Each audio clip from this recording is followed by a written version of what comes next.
Hello, friends. Welcome back to Story Time. Today, the story is about Queen of the Hanukkah Dosas by Pamela Ehrenberg. Queen of the Hanukkah Dosas. It was not that I didn't want my little sister Sari to help us make dosas for Hanukkah. The problem was she climbed too much. I explained this to my mom on Thursday. I explained this to my dad on Friday. I explained this to my Amama on Saturday. By Sunday, Hanukkah was almost here. When my family picked me up from Hebrew school, my mom smiled the whole day to Little India Market. I'm pretty sure I have never seen anyone from Hebrew school at the Indian market. And I'm almost positive I have never seen anyone from the market dropping off kids at Hebrew school.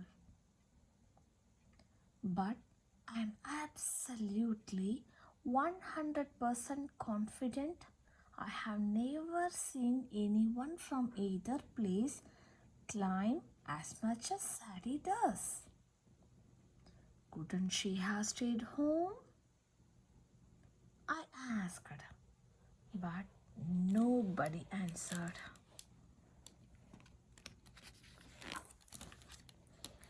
We scooped up 3 kinds of dal from the bulk food bins.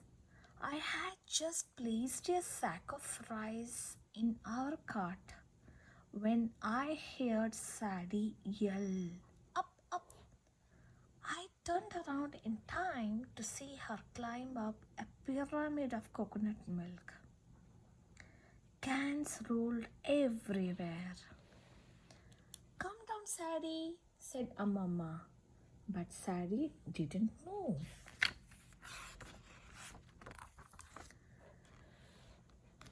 The little kids at Hebrew school had been practicing the dreidel song, and I guess the tune was stuck in my head. Without thinking about it, I started to sing very softly. I had a little dosa. It made it out of dal. A big grin spread across Sari's face, and amazingly, she climbed down.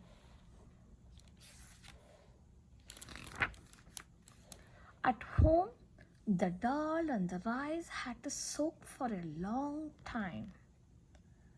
Sari insisted on wearing her dreidel costume while we wrapped Hanukkah gifts and strung paper dreidels in the windows. Making Indian food that my mom ate as a kid for a Jewish holiday that my dad grew up with. That was a lucky combination. But what felt even luckier was that the house was still standing after a whole afternoon with Sari.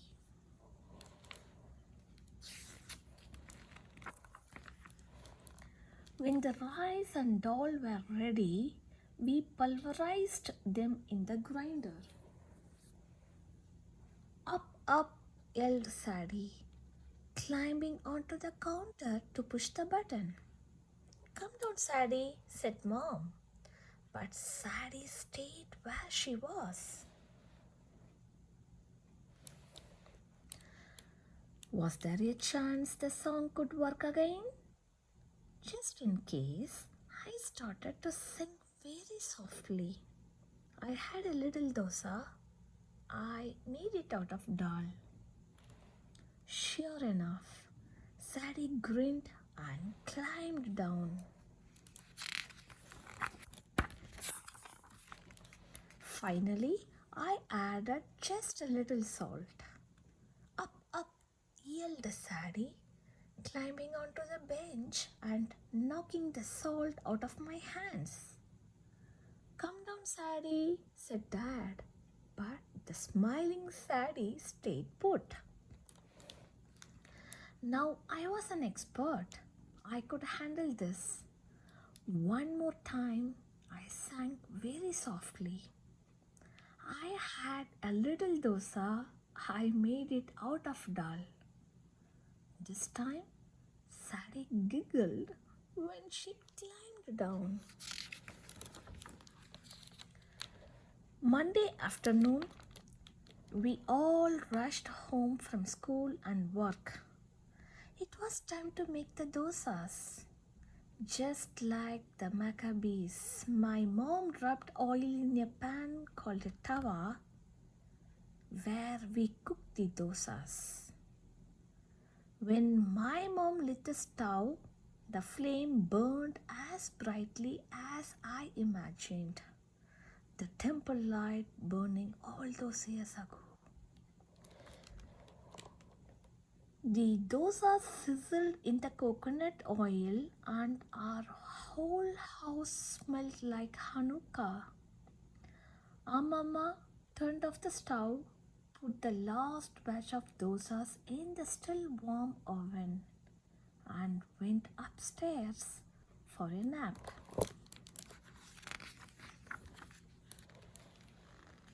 Just then, our cousins arrived to celebrate the first night of Hanukkah with us.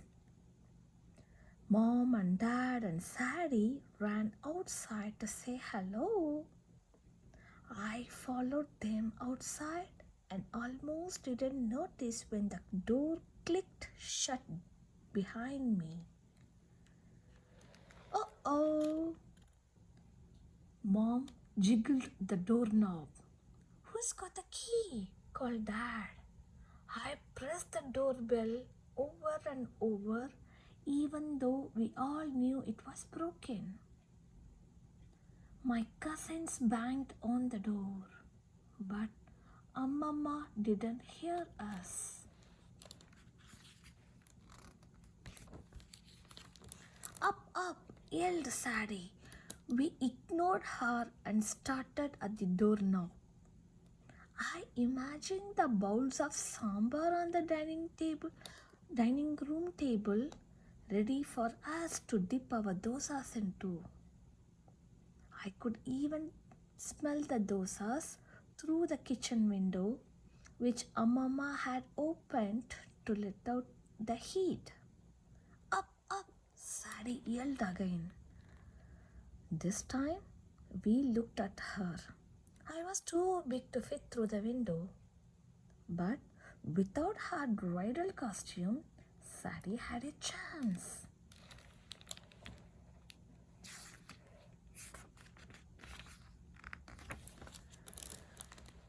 Quicker than rolling cans of coconut milk, I helped Sari out of her costume. Speedier than soaring lentils, Dad boosted her up to the window. And faster than flying fenugreek, Sari climbed inside with Mom holding her legs. She landed on the kitchen table and waved at us. Let us in, Sari, said my cousins. Or at least wake up your grandma, said my aunt. But Sari stayed where she was.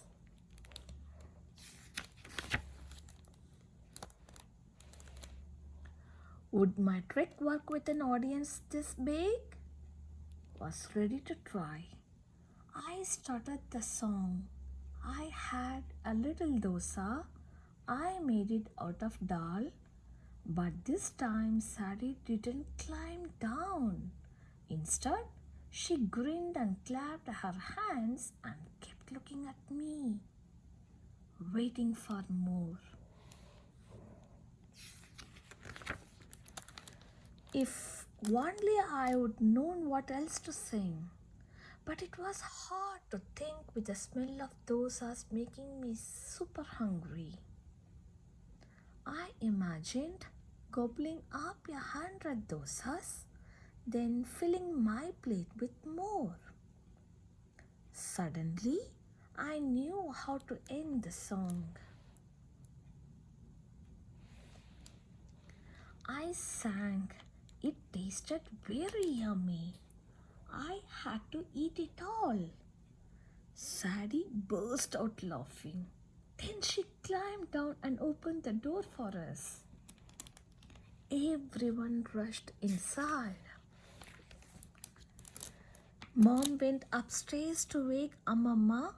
My aunt took the dosas out of the oven, while my cousins and I put candles in the Hanukkah menorah.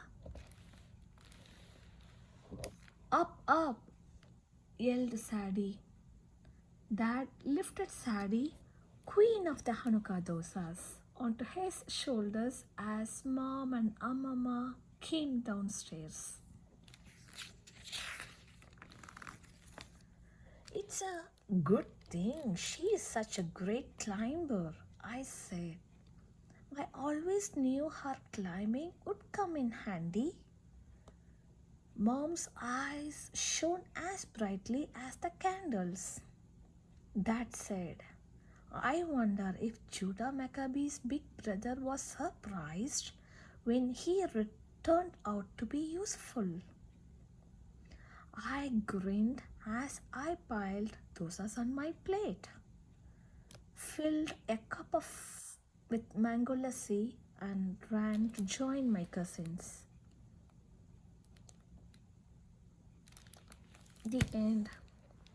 Thanks for watching the video. Happy Hanukkah. Bye.